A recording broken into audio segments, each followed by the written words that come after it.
اللہ تعالیٰ نے لاکھوں ہزاروں پیغمبروں کو بھیجا ہدایت دے کے تاکہ وہ ہدایت لوگوں کو پہنچائیں.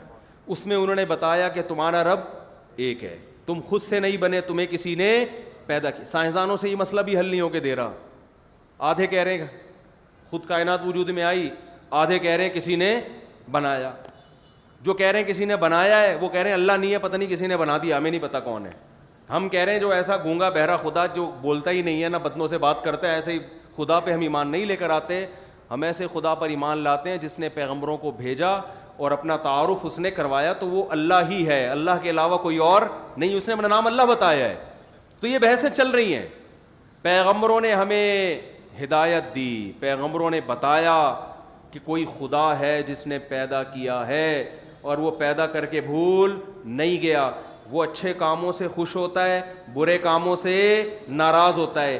اچھے کاموں کی ڈیفینیشن بھی اس نے بیان کر دی اور برے کاموں کو بھی اس نے ڈیفائن کر دیا. اس نے بتایا نشہ حرام ہے, جوا حرام ہے, زنا حرام ہے, بوڑھے باپ کو اولڈ ہاؤس میں جمع کرنا حرام ہے, رشتہ داری توڑنا حرام ہے, نسل روکنا حرام ہے. یہ ساری چیزیں اس نے بتا دی. غربت کے خوف سے نسل روکنا بھی حرام ہے. اس نے بتایا کہ رشتہ دار انسان کو خاندانوں کے شکل میں پیدا کیا ہے. ہر آدمی اخپل طریقے سے زندگی نہیں گزارے گا. ہوتا ہے نا انفرادی لائف, پرسنل لائف, ہر آدمی کے پاس یہی بن چکی ہے. او بھائی یہ تیرا ماموں ہے, تیرا چاچا ہے, تیری بہن ہے, تیرا بھتیجا ہے. او بھائی میں کسی کو نہیں جانتا, میری کیا ہے پرسنل لائف. یہ نہیں, اسلام یہ نہیں مانتا. یصلون ما امر اللہ بہ ان یوصل, قرآن کہتا ہے اللہ نے جس رشتہ داروں کو رشتے کو جوڑنے کا حکم دیا ہے اس کو جوڑتے ہیں. اور گورے کے ہاں رشتوں کے نام ہی ختم ہو گئے. چچا کا لفظ ہے انگلش میں, پھپھو کا لفظ ہے, خالو بھتیج, سارے انکل انٹی, سارے رشتے کیا ہو گئے. ایک فادر رہ گئے, وہ بھی تھوڑے دنوں میں مارکیٹ سے شارٹ. تھوڑے تھوڑے فادر اب رہ گئے ہیں, باقی بہت سو کے وہ فادر بھی کیا ہیں, سنگل مدر کا سیٹ اپ چل رہا ہے. وہ بھی چونکہ اب اس کو تو چھپانا ممکن نہیں ہے نا, وہ تو پیدا ہو کے پتہ چل جاتا ہے اس کی اماں ہے, لیکن حقوق اس کے بھی کیا ہو گئے, بولتے کیوں نہیں بھائی, ختم. اس کا کام پیدا کر کے محبت دینا ہے. جب تھوڑا سا بڑا ہوگا تو اماں, یہ جتنے حقوق بن رہے ہیں نا اولاد کے لیے تو بن رہے ہیں, ماں باپ کے لیے حقوق نہیں بن رہے. ابھی ہمارے یہاں سینٹ میں بل پاس ہوا نا, آپ کو پتہ ہی ہوگا کہ باپ بچے کو آنکھیں نہیں دکھا سکتا اور یوں نہیں کر سکتا. میں نے کہا پھر یہ اس بل کا مطلب سیدھا سیدھا یہ ہے کہ آئندہ سے ہمارے ملک میں بچوں کے بجائے باپ پیدا ہوا کریں گے. اب نہیں آ رہی میرا خیال ہے بات سمجھ.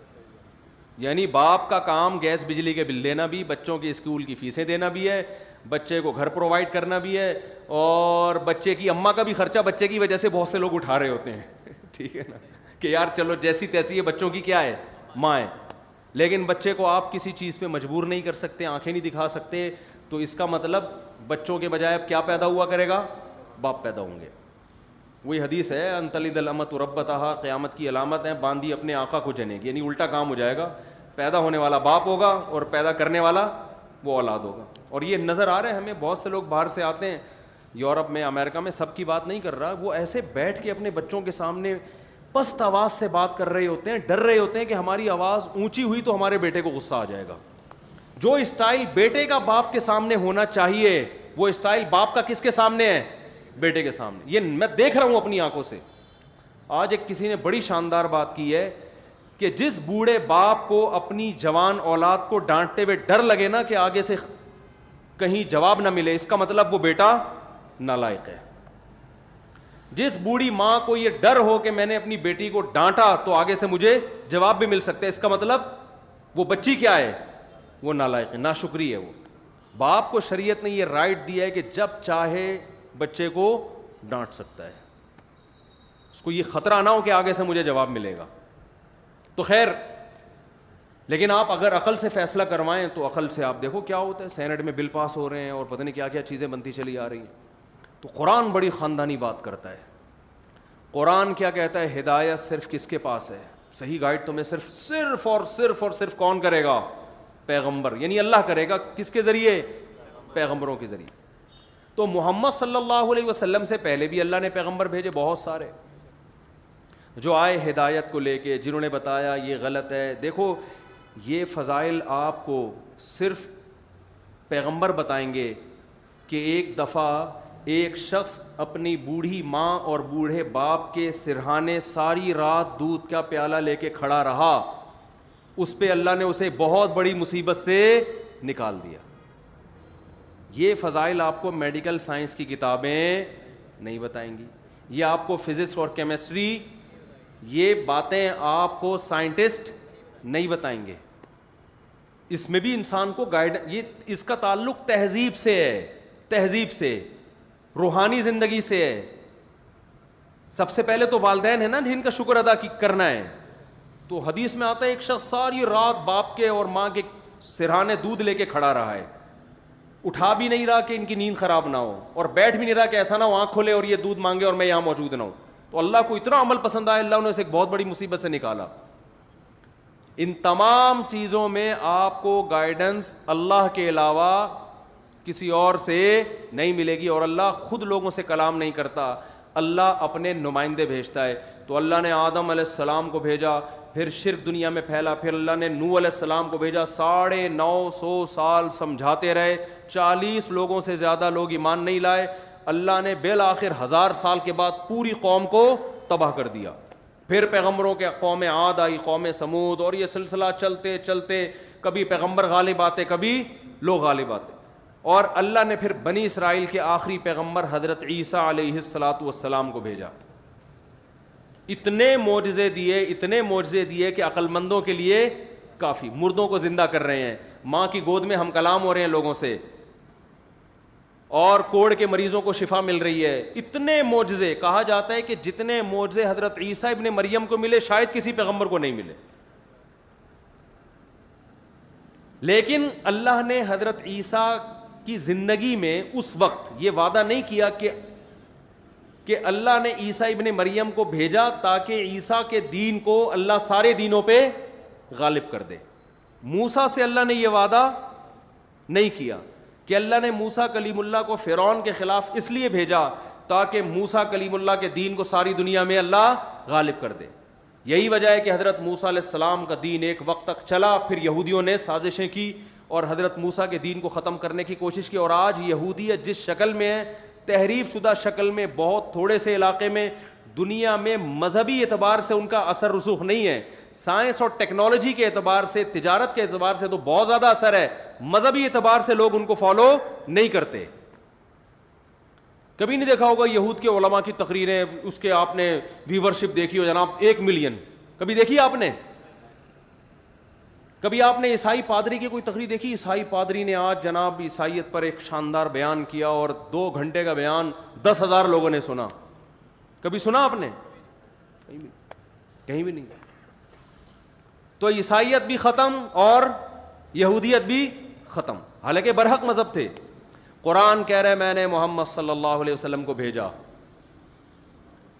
وہی کام دے کر جو دوسرے پیغمبروں کو, ہدایت اور دین حق. پچھلے پیغمبروں کے پاس بھی ہدایت اور گائیڈنس اور دین حق, اور محمد صلی اللہ علیہ وسلم کے پاس بھی گائیڈنس اور دین برحق. لیکن آگے اللہ نے ایک اور قید کا اضافہ کر دیا, یہ آخری نبی ہیں.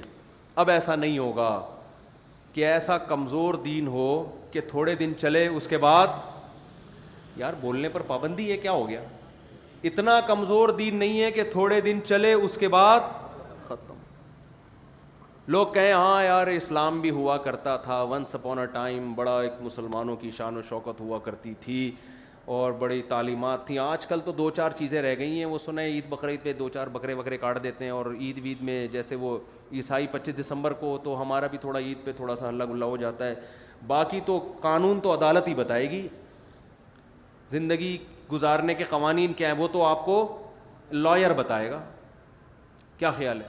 جیسے عیسائی چرچ جاتا ہے اتوار کے دن, لیکن لائف اسٹائل قانون کیا ہے یہ کس سے پوچھتا ہے؟ یہ لائر سے. یار اس ملک میں صحیح کیا ہے اور غلط کیا ہے. جو ملک کا قانون ہو, جو جس کو غلط کیا ہے اس کو غلط سمجھتا ہے, جس کو صحیح کیا ہے اس کو. میں نے مشہور میرا مناظرہ ہے نا پادری سے, میں نے اس سے پوچھا عیسائیت میں تعلیمات کیا ہیں, تو اس نے 3 یا 4 تعلیمات بتائیں, اور 3 یا 4 تعلیمات میں ایک جھوٹ نہیں بولنا چاہیے, یہ نہیں کرنا. تو میں نے کہا تو ہندو بھی بولتا ہے اس میں, یہ تو میں بھی بول رہا ہوں, یہ تو آپ بھی بول رہے ہیں, تو جس سے بھی اس کے لیے عیسائی ہونے کی کیا ضرورت ہے بھائی؟ مسائل صبح سے لے کے رات تک، رات سے لے کر صبح تک، ریاست کیسے چلانی ہے، ساری زندگی کیسے گزارنی ہے، اس کی ہدایت عیسائیوں کے پاس نہیں ہے، یہودیوں کے پاس نہیں ہے، کچھ بھی نہیں ہے، 2-4 چیزوں کے علاوہ بچا ہی کچھ نہیں ہے. تو اللہ کہتے ہیں میں نے محمد صلی اللہ علیہ وسلم کو جو بھیجا نا، تو اب ایسا نہیں ہوگا کہ لوگ 1400 سال 2000 سال کے بعد کہہ رہے ہوں گے ونس اپون اے ٹائم کہ ایک راج تھا مسلمانوں کا، ایک طاقت تھی اور ایک مذہب تھا، اب اس کی 2-4 باقیات رہ گئی ہیں، جیسے یہودیوں کی رہ گئیں اور عیسائی، حتیٰ کہ کتاب بھی ختم ہو گئی. تورات میں بھی تحریف اور انجیل میں بھی 5-6 قسم کی بائبل ہیں، وہ پتہ ہی نہیں چلتا ان میں سچی مچی کی کون سی ہے. قرآن کہہ رہا ہے اب جو میں محمد صلی اللہ علیہ وسلم کو دین حق دے کے بھیجوں گا نا، تو صرف یہ دین حق لے کے آئیں گے نہیں، لِيُظْهِرَهُ عَلَى الدِّينِ كُلِّهِ، تمام ادیان پر اس کو کیا کرنا ہے انہوں نے، غالب. جب کسی مذہب کی بات ہوگی تو بھائی بند کر دیں اس کو یار، خود سے کوئی کام نہ کیا کریں تقریر کے دوران. تو جب مذہب کی بات ہوگی تو لوگ کہیں گے دنیا میں اگر کوئی مذہب ہے تو صرف کون سا ہے، اسلام ہے، ورنہ بلا مذہب ہی ٹھیک ہے. ہم آج دیکھ لینا دنیا میں یا تو ایتھیزم پھیل رہا ہے کہ کسی مذہب کو فالو نہیں کرنا، اور اگر کرنا ہے تو کس کو، کیونکہ اسلام زندہ ہے. مسجدیں آباد ہیں آج بھی، آپ کہیں بھی دنیا میں جائیں جمعے کے دن آپ کو مسجدوں میں رش. رمضان آتا ہے ساری دنیا کو پتہ چلتا ہے کہ کون سا مہینہ آ رہا ہے، رمضان آ رہا ہے. بقرعید آتی ہے ساری دنیا میں ہلچل مچتی ہے. عیسائیوں کا پتہ چلتا ہے کب روزے آتے ہیں، کسی عیسائی سے بھی پوچھو گے گا پتہ نہیں. ہمارے یہاں چرسی ہیروئنچی کو بھی پتا ہوا کہ رمضان چل رہا ہے، بے شک روزہ نہ رکھا اس نے، کیونکہ ہلچل مچ جاتی ہے. حج میں کس قدر لوگ اکٹھے ہوتے ہیں، تراویح میں، رمضان میں جو عمرے ہوتے ہیں کتنی بڑی جماعتیں ہوتی ہیں، پوری دنیا میں اس کی لائیو کوریج ہوتی ہے. ساری دنیا میں نظر آتا ہے کہ زندہ جاگتا ایک مذہب ہے، اور ایسا مذہب ہے جو عقل پرستوں کی آنکھوں میں آنکھیں ڈال کے بات کر رہا ہے اور کہہ رہا ہے کہ تمہارا سسٹم اتنا بےہودہ ہے کہ یہ دنیا میں چلنے والا نہیں ہے، یہ انسان کو تباہ کر دے گا، اور میرے پاس ایک ایسا سسٹم ہے جو انسانی نجات کا واحد اور آخری ذریعہ ہے. یہ دعوے اس کے اور دلائل ہیں. تو یہ ہوا کیوں، یہ اصل جو میرا بیان ہے نا وہ یہ سمجھانے کے لیے، ایسا ہوا کیوں، یہ کس کام کے ذریعے ہوا ہے. یہ نہیں آ رہی میرا خیال ہے بات سمجھ. یعنی محمد صلی اللہ علیہ وسلم کا دین تمام دینوں پہ کیا ہے، غالب ہے.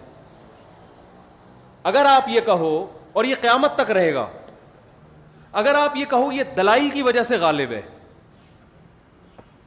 اگر آپ یہ کہو یہ کس کی، کیونکہ برحق ہے تو برحق کے پاس کیا ہوتے ہیں، دلائل. تو دلائل تو عیسائیوں کے پاس نہیں تھے کیا؟ جب حضرت عیسیٰ علیہ السلام آئے تو ان کے پاس تو دلائل کے انبار تھے، وہ کیوں نہیں غالب آ گئے اور اب تک کیوں نہیں چلے وہ دلائل؟ کیا موسیٰ علیہ السلام کے پاس کم تھے؟ ہے بھائی، پولیس تو نہیں بلوانی پڑے گی بات سمجھانے کے لیے. موسیٰ علیہ السلام کے پاس کم دلائل تھے؟